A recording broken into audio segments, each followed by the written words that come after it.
నమస్కారం. తూర్పు టీవీకి స్వాగతం. శ్రీకాకుళం జిల్లా పలాస నియోజకవర్గంలో రోజు రోజుకు అధికార పార్టీ ఆగడాలు ఎక్కువైపోతున్నాయని, ఆంధ్ర రాష్ట్రంలో ఎక్కడా కూడా ఇటువంటి చౌకబార పనులు జరగడం లేదని రాష్ట్ర ప్రధాన కార్యదర్శి గౌతు శిరీష అన్నారు. ఆమె పలాస మండలం కైజల గ్రామంలో టీడీపీ నాయకులు కార్యకర్తలు ఏర్పాటు చేసిన ఫ్లెక్సీలను చించివేయడంపై అభ్యంతరం వ్యక్తం చేశారు. దీనిపై పోలీసులకు ఫిర్యాదు చేస్తామని, తగిన చర్యలు చేపట్టకపోతే వైసీపీ ఫ్లెక్సీలను కూడా అదృశ్య వ్యక్తులు పీకివేస్తారంటూ ఆమె హితవు పలికారు.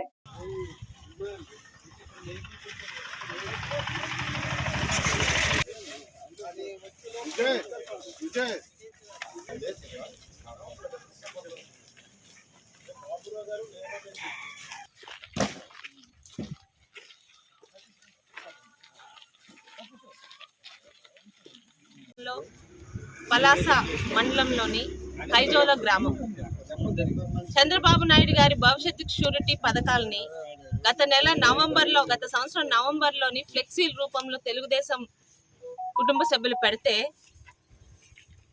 పశువుల మంత్రి గారి తాలూకా పెంపుడు జంతువులు అవి చింపి పడేశాయి. మళ్ళీ మొన్న కొత్తగా న్యూ ఇయర్కి స్థానికంగా ఉన్న తెలుగుదేశం పార్టీ నాయకుల ఫోటోలతోని సంక్రాంతి శుభాకాంక్షలు, కొత్త సంవత్సర శుభాకాంక్షలతో పెడితే అర్ధరాత్రి దొంగలు పనిచేసే టైంలో వచ్చి ఆ ఫ్లెక్సీలని చింపి పెడుతున్నారు.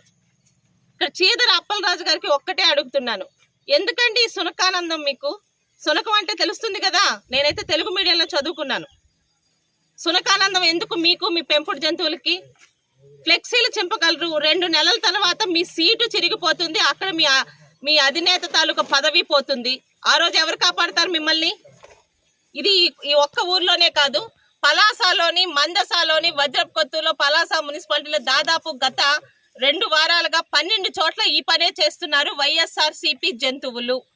ఇవన్నీ ఈరోజు పెద్దలతో సహా చూసి వెళ్ళి పోలీస్ కంప్లైంట్ ఇస్తున్నామండి. వాళ్ళు ఏదో చేస్తారని కాదు, ఎన్నికల దగ్గరకు వస్తున్నాయి, 2 పార్టీలని కంట్రోల్లో ఉంచాల్సిన బాధ్యత పోలీస్ వ్యవస్థది. లేదంటారా? అలాంటివి మాకు అనవసరం అంటారా? ఎవరైతే అదృశ్య శక్తులు అవి చేస్తున్నాయో రేపటి నుంచి అన్ని గ్రామాల్లోని వైఎస్ఆర్సీపీ ఫ్లెక్సీలకు కూడా అవే అదృశ్య శక్తులు వచ్చి అదే పనిచేస్తాయి. 2 పార్టీల మీద కంప్లైంట్లు ఉండవు.